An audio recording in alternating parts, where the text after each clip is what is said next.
जयपुर से दिखाएंगे मुख्यमंत्री आवास की ये तस्वीरें, जहां पर युवाओं से संवाद कार्यक्रम आयोजित किया जा रहा है। राजस्थान सीएम भजनलाल शर्मा युवाओं से संवाद कर रहे हैं। दिनेश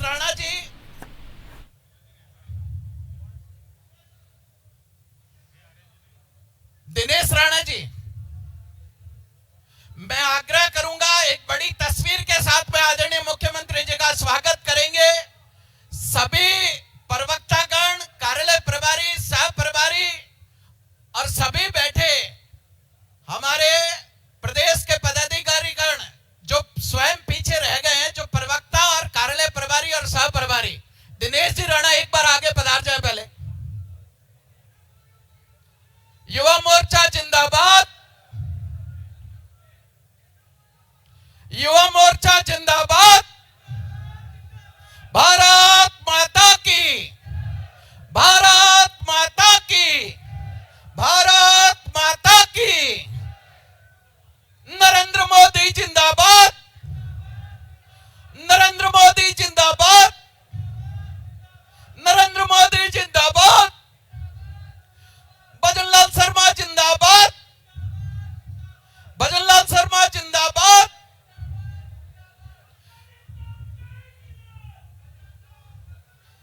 राजस्थान का एक ही लाल, भारत माता की, भारत माता की। सभी लोग अपने अपने स्थान पर विराजे। एक बार व्यवस्था बनाए भैया, सभी लोग अपने अपने स्थान पर विराजे। ये युवा मोर्चा के कार्यकर्ता मंच से नीचे उतरे। युवा मोर्चा जिंदाबाद, भारत माता की, भारत माता की। राजस्थान का एक ही लाल। एक बार भैया युवा मोर्चा के कार्यकर्ता दोनों हाथ की मुट्ठियां बंद करके जोरदार तरीके से एक बार जयकारा लगाए। भारत माता की, राजस्थान का एक ही लाल, राजस्थान का एक ही लाल।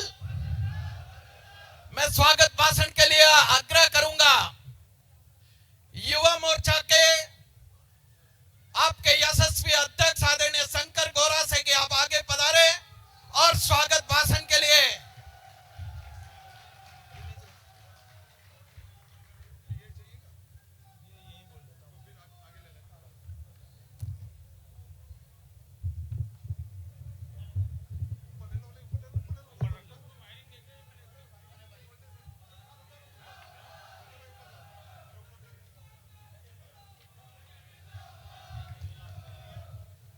बोलो भारत माता की, भारत माता की।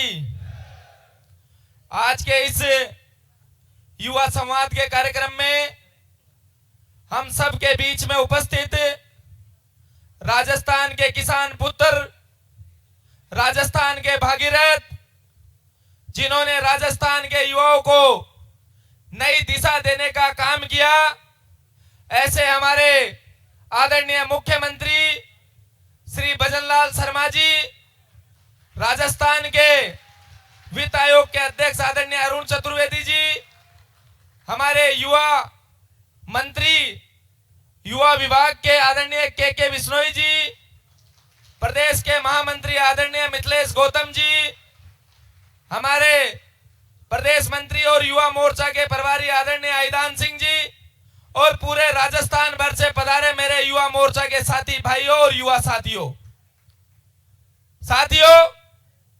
ये हमारे आदरणीय मुख्यमंत्री जी का प्रेम है। 2 दिन पहले जब हमने निवेदन किया तो इन्होंने कहा बुला लीजिए राजस्थान के युवाओं को और इस राजस्थान के मुख्यमंत्री के आवास पर बुलाइए। माननीय मुख्यमंत्री जी, मैं लंबी चौड़ी बातें नहीं करूंगा। कुछ जो नवाचार, जो कुछ युवाओं के लिए आपने काम किया, उसकी मैं बातचीत करूंगा। साथियों, हमारी सरकार से पहले कांग्रेस की, गहलोत की सरकार थी और उस सरकार में लगातार 18 पेपर लीक करने का काम उस सरकार ने किया। युवाओं के भविष्य को बर्बाद करने का काम उस सरकार ने किया। हम जानते हैं कि हम ग्रामीण परिवेश से आते हैं, गरीब के बेटे हैं, किसान के बेटे हैं, मजदूर के बेटे हैं। कोई बूढ़ी माँ अपने उधार के पैसे लाके अपने बच्चों को कोचिंग में भेजने का काम करती है और जयपुर जैसे शहर में हजारों रुपए खर्च करके वो बच्चा पढ़ाई के लिए प्रयास करता है। जब वो नौकरी लग जाता है और जब एक किसान का बेटा भी इसी प्रोसेस से उधार पैसे लेके उसका पिताजी पूरे दिन रात खेत में मेहनत करता है, डेयरी पे दूध बेचकर अपने बच्चों को पढ़ाने के लिए भेजते हैं। और कांग्रेस की सरकार युवा और खेल विभाग के राज्य मंत्री भाई के बिश्नोई जी, प्रदेश के महामंत्री भाई मिथिलेश गौतम जी और हमारे युवा मोर्चा के प्रदेश के अध्यक्ष भाई शंकर महाराज,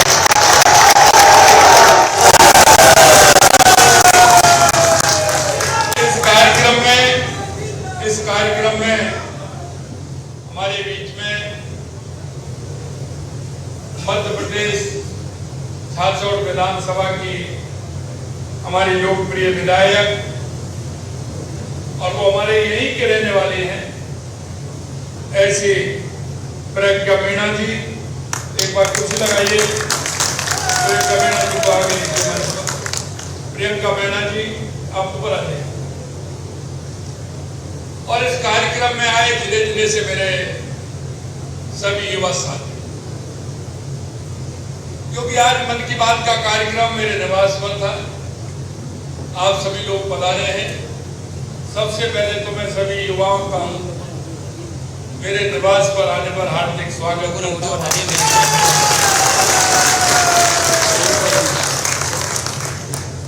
मित्रों, युवा के अंदर एक धड़कन होती है, एक काम करने का जज्बा होता है, उनके सपनों को आगे हम कैसे बढ़ाएं वो सोचने का ये अवसर होता है। मैं आप सभी से मैं कहना चाहता हूं, ये उम्र वो उम्र है जो आपके जीवन की दिशा तय करने वाली है। आपके जीवन में ये वो रस घोलने वाली है जिसको आप सोचेंगे और सोच करके उस पर मेहनत करेंगे तो आप जो सोचते हैं वो होकर के रहेगा। ये मैं आपको विश्वास देता हूं।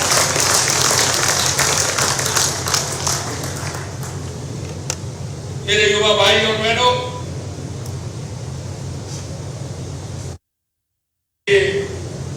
आप युवा मोर्चा के कुछ पदाधिकारी भी हैं, उसकी बनने की इच्छा भी है।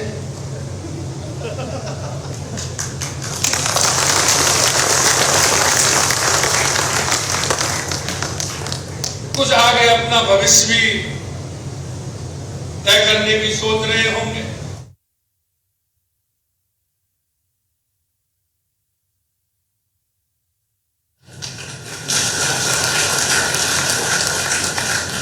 और वो मैं इसलिए बताना चाहता हूं कि आज जब मैं युवा को देखता हूं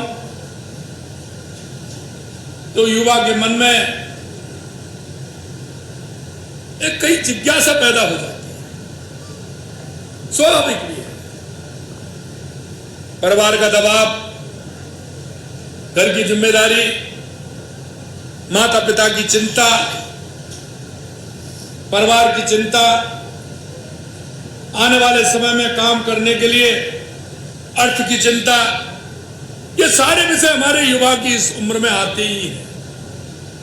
और इनको देख करके युवा के मन में कई तरह की विचलनता भी आती है। मेरे मित्रों, मैं आपसे एक ही बात कहना चाहता हूं, क्योंकि आपको सुनना भी पड़ेगा। और सुनना इसलिए पड़ेगा, जब आप घर से निकलते हैं तो कई लोग आपके बारे में किस तरह के विचार रखते हैं, किस तरह की बात कहते हैं। आपको यह भी सुनना पड़ेगा कि उनका बेटा तो ये है, ऐसा है, वहां जाता है, वहां करता है, पता नहीं दिन भर कहां रहता है। आपको यह भी बात सुनने को मिलेगी कि पड़ोस के लोग आपके बारे में क्या कहेंगे। आपके लोगों को पहले जिनको कुछ ना कुछ महत्व मिल गया है, वो किसी ना किसी डगर पर आगे निकलने की उनकी कोशिश रही है, वो निकले हैं, वो भी आपके बारे में बात करेंगे। मैं तो ऐसा हो गया, वो तो ऐसा रह गया।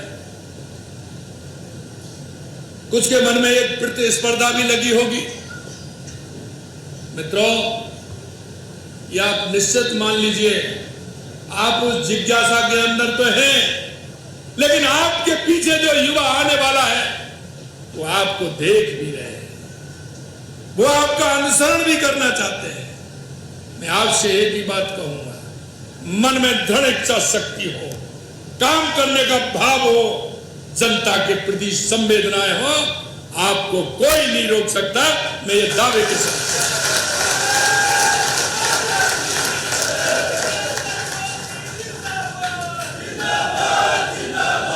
क्योंकि आप तो, मैं देख रहा हूं, आप तो कोई ना कोई युवा मोर्चा के अंदर पदाधिकारी होंगे। अरे मैं तो, जब मैंने राजनीति विद्यार्थी परिषद के बाद स्टार्ट की थी और जब मैं मेरे गांव लौट करके गया, तो मैं तो बूथ का, जब वो अध्यक्ष और संयोजक नहीं होता था, बूथ में चुनाव आते थे तो एजेंट बना करके बस्ता दे करके आते थे। तो मैंने तो मेरी राजनीति का वहां से स्टार्ट हुआ हूं कि जाते थे, क्योंकि परिवार से जुड़ने के कारण, विद्यार्थी परिषद के कारण, क्योंकि हमारे यहाँ जब तक समझौते में सीट जाती थी अधिकतर, क्योंकि मैं 89 में तक मैं विद्यार्थी परिषद में रहा, उसके बाद 90 में मैं युवा मोर्चे का मंडल अध्यक्ष बना। तो उस समय हमारे यहाँ जो समझौता होता था, 93 में पहली बार भारतीय जनता पार्टी ने हमारे उस क्षेत्र में विधायक का चुनाव लड़ा था। भारतीय जनता पार्टी लोकसभा का हम लड़ते थे, लेकिन विधानसभा में समझौते में जाते थे। लेकिन हम उस समझौते वाले के लिए उतना ही काम करते थे जितना पार्टी के अंदर काम करते हैं। तो जब हम काम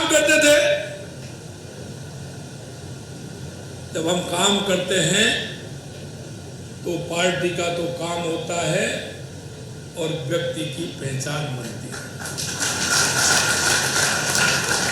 और मेरे मन में आज भी तड़प है, वो आज आपके में नहीं रहे, वो बात भी मैं आपसे कहूंगा। और ये जीवन में तड़प आपके मन में रहेगी। और वो तड़प ये है कि मैं सोचता हूं कि जरा उस समय भी थोड़ी और मेहनत कर लेता तो और अच्छा रहता, क्योंकि वो मेरी मेहनत जो मैंने युवा मोर्चा के अंदर एक मंडल अध्यक्ष के रूप में, एक जिला मंत्री के रूप में, जिला उपाध्यक्ष के रूप में, जिला महामंत्री के रूप में और 3 बार जिला अध्यक्ष युवा मोर्चा के रूप में जो मैंने काम किया, उस समय की शक्ति, उस समय की ताकत, उस समय का मिलन, उस तरह के लोगों के परिचय, उस तरह गांव-गांव जाने का मौका जो मेरे को मिला था, वो आज भी मैं उससे कह सकता हूं कि जब उस गांव में कोई बात आती है तो मैं वहां कहीं ना कहीं 3-4 लोग नाम याद आते हैं, तुरंत उनको फोन लगा करके पूछ लेता हूं कि भाई क्या है तुम्हारे यहाँ, क्या परेशानी है, क्या दिक्कत है। क्या मन के अंदर तड़पन होनी चाहिए कि मैं आज कितने लोगों से मिला, मैं आज कितने लोगों के दुख में सुख में शामिल हुआ, क्योंकि यह उम्र ऐसी होती है तो लोगों का आशीर्वाद भी मिलता है। अगर आप किसी की दुख में और सुख में शामिल होने के लिए चले गए, आपको वो नहीं जानते, लेकिन आपने परिचय बताया कि मैं उस गांव का हूं, मैं उस कॉलोनी का हूं, अब मैंने ऐसा सुना था, मैं आपके बीच में आया हूं और मेरे को ये अच्छा लगा, तो वो लोग 4 जगह आपकी प्रशंसा करेंगे, 4 जगह बताएंगे कि वो व्यक्ति मेरे पास आया। जब हमने राजनीतिक स्थिति चुनी है तो हमें उसी हिसाब से काम करना होगा। और कहते हैं ना, भगवान कृष्ण ने कहा है, मैं तो ब्रज से आता, जो कर्म करता है ना वो करतार को भी हरा देता है, करतार भी उसके साथ हो जाता है। भगवान कृष्ण ने यह भी कहा है कि कर्म कर और मेरे ऊपर छोड़ दे, तू चिंता मत कर, है कि नहीं? अब इसमें विश्वास आपको आपके काम से, आपके व्यवहार से, आपकी मेहनत से वो विश्वास आपके अंदर अपने आप पैदा होता जाएगा। मेरे भाइयों, इसलिए मैं कहना चाहता हूं कि हम सबको मेहनत करनी है। और मुझे ये भी दिख रहा है कि आदमी जब बढ़ता है, पहले छोटी सिद्धि, फिर दूसरी सिद्धि, फिर तीसरी सिद्धि। आप एकदम पूरी सिद्धि मिलना तो बहुत बड़ी दिक्कत होती है, लेकिन जब हम सिद्धि चलते हैं तो बाद में सिद्धि छलांगने का भी मौका मिल जाता है।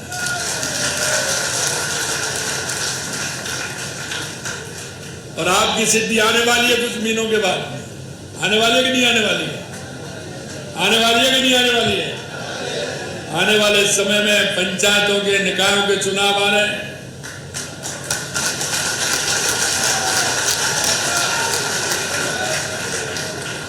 लेकिन उसमें आपके काम की भी पहचान होगी, सिर्फ शकल की पहचान नहीं होगी भैया। हम समझ रहे हो ना? उसमें आपके काम की भी पहचान होगी। आपके अंदर वो विश्वास होना चाहिए। लोग आगे से कहें कि इसके मन में काम करने की तड़पन है, ये युवा है, ये आना चाहता है, तो वैसे ही आपका काम आधा हो जाता है। मैं सिर्फ आपको एक ही विश्वास दिला सकता हूं मेरे भाई और बहनों, जिस दिन से हमारी सरकार आई है, 15 दिसंबर 2023 को हमने शपथ ली थी, उसी दिन से जो युवाओं की तड़पन है उसके लिए हमने काम किया है। हम चाहते हैं, क्योंकि हम राष्ट्र प्रथम वाले लोग हैं, कि पहले राष्ट्र, उसके बाद पार्टी और अपना व्यक्तिगत तीसरे नंबर पर आता है। और जब हम ये सोचते हैं तो हमें कई बातों पर विचार करना पड़ेगा, हमें सोचना पड़ेगा। मेरे युवा साथियों, मैं आपसे कहना चाहता हूं, हम नहीं सोचेंगे तो कौन सोचेगा? युवा का पहला है, आपने देखा आजादी की लड़ाई में, चाहे भगत सिंह हो, चंद्रशेखर आजाद हो, उन्होंने कितनी उम्र में राष्ट्र के प्रति समर्पित होकर के इस देश को स्वतंत्रता दिलाने का काम किया था। हमें युवाओं को भी पढ़ना चाहिए, हमें राम प्रसाद बिस्मिल को पढ़ना चाहिए, चंद्रशेखर आजाद को पढ़ना चाहिए, भगत सिंह जी को पढ़ना चाहिए। ऐसे हमारे जिन्होंने आजादी की लड़ाई के लिए जितना काम किया, उनको भी हमें कभी कभी पढ़ना चाहिए। एक आपका अध्ययन आवश्यक है। अध्ययन से हमें एक मार्ग प्रशस्त होता है, अध्ययन से हमें बोलने के लिए मटेरियल भी मिलता है, अध्ययन से हमें अनुभूति भी होती है। क्योंकि व्यक्ति को अनुभूति 3 प्रकार से होती है। वो 3 प्रकार से जो अनुभूति होती है वो हमें भी ध्यान रखना है। अनुभूति होती है, एक देखने से, किसी को देखते हैं, एक सुनने से, कि हम किसी के द्वारा कुछ सुनते हैं, और एक होती है पढ़ने से। अगर हम किसी के बारे में पढ़ते हैं तो हमें उसके बारे में अनुभूति होती है, देखते हैं तो होती है, और सुनते हैं तो होती है। हमें सुनना भी है, हमें पढ़ना भी है, हमें देखना भी है, और हमने देखना क्या है ये आपको तय करना है। हमें देखना वो नहीं है जो जिन लोगों ने 70 साल से दिखा रहे हैं, हमें वो देखना है जो हमारे राष्ट्र के हित में है, हमारे समाज के हित में, हमारे युवाओं के हित में, वो हमें देखना है।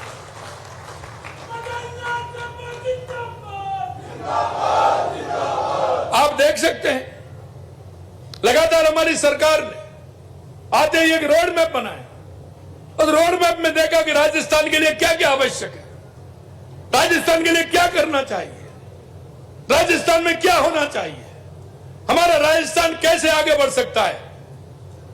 इसलिए आपने देखा पहला काम हमने हमारे पानी का किया, पूरे राजस्थान के अंदर किया। चाहे हमारी ERCP हो जिसमें 18 जिले आते हैं, राम जल सेतु योजना, चाहे हमारे शेखावाटी का यमुना का पानी हो।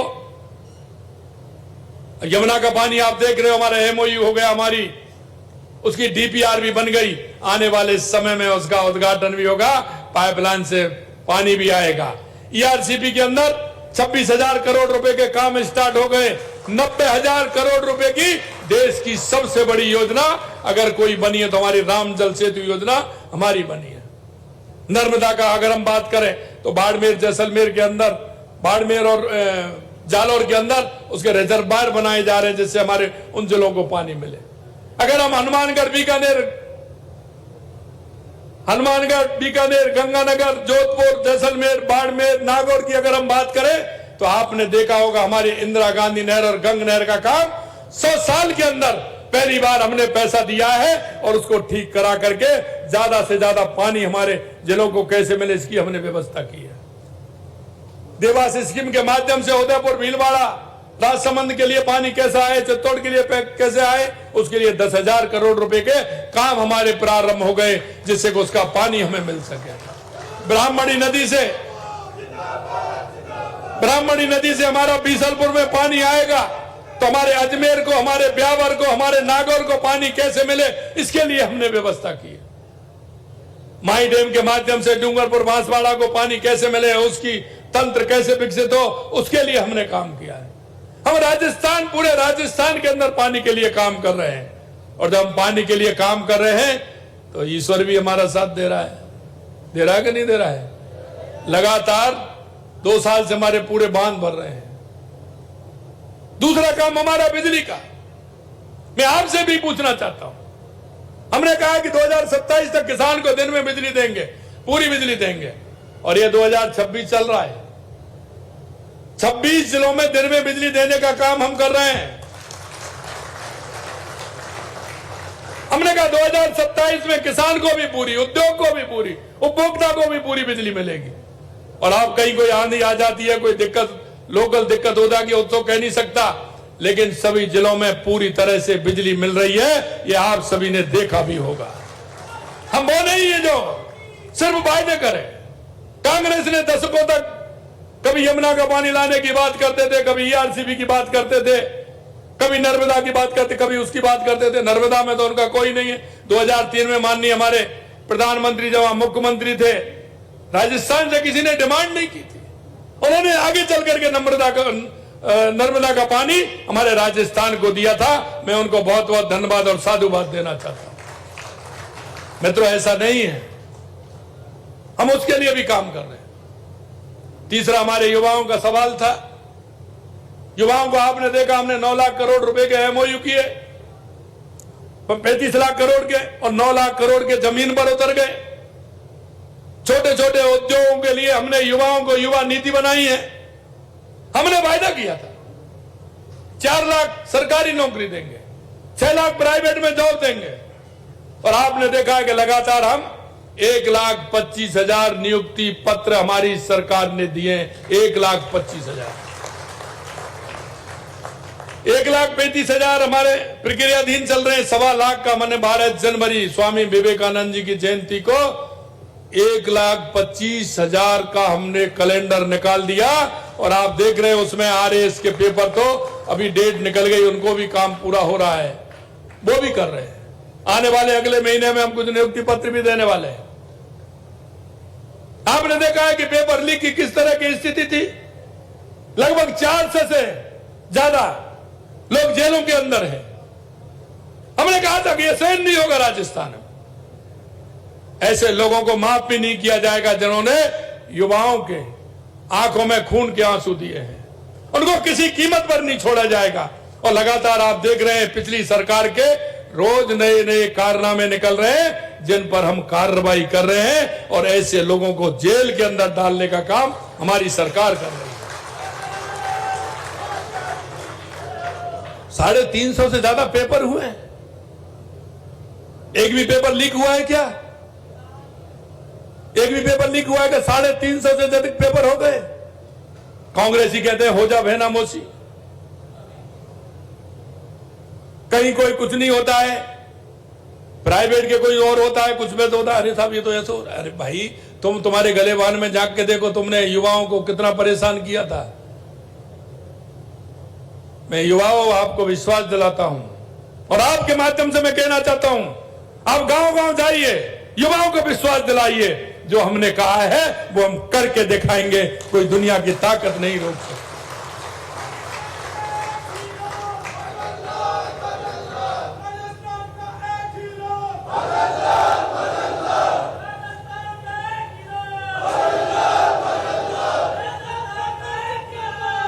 जनवरी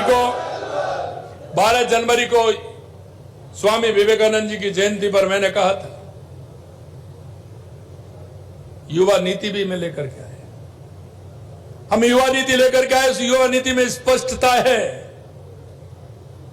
कि जो मेरा युवा है, बड़ी बड़ी फैक्ट्री आई हैं, उन बड़ी बड़ी फैक्ट्रियों में माननीय हमारे प्रदेश अध्यक्ष जी आ रहे हैं, पधारिए।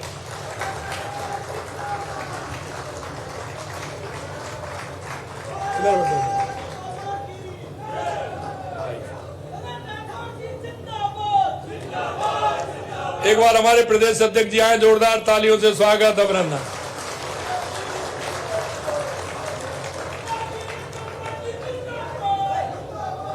मेरे भाइयों, मैं आपसे इतना ही कहूंगा कि हम चाहते हैं कि हमारे राजस्थान का युवा भटके नहीं, कहीं दूसरी जगह जाए नहीं। हम चाहते हैं हमारे राजस्थान के युवा को हमारे गांव में, हमारे कस्बे में, हमारे राजस्थान के जिले में उसको रोजगार के अवसर उपलब्ध हो। इसलिए आपने देखा होगा, हमने ग्राम विकास यात्राएं भी की और ग्राम और बाढ़, विकसित बाढ़ बनाने के लिए लगातार काम हो रहा है। और उसका काम हो रहा है कि हमने कहा कि गांव में जो हमारी पैदावार होती है, क्योंकि हम उसको, जो हमारी पैदावार होती है, प्रोसेसिंग यूनिट के माध्यम से जोड़ना चाहते हैं। हम उसको सहकारिता के माध्यम से जोड़ना चाहते हैं, हम डेयरी के माध्यम से जोड़ना चाहते हैं, हम अपने कारोबार के काम से उसको जोड़ना चाहते हैं।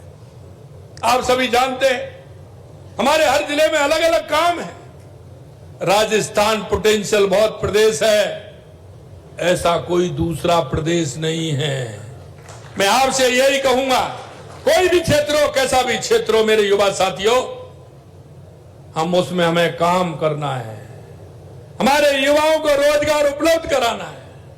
आज मैं देखता हूं कि हमारा युवा 40,000 के लिए, 50,000 के लिए कहीं दूसरी जगह जाता है, उसमें से वो युवा अपना परिवार भी नहीं पाल सकता। वो युवा आधा पैसा वहां खर्च कर देता है, पिताजी माताजी को कुछ दे नहीं पाता है, शादी हो जाती है तो और उसका खर्चा बढ़ जाता है। हम चाहते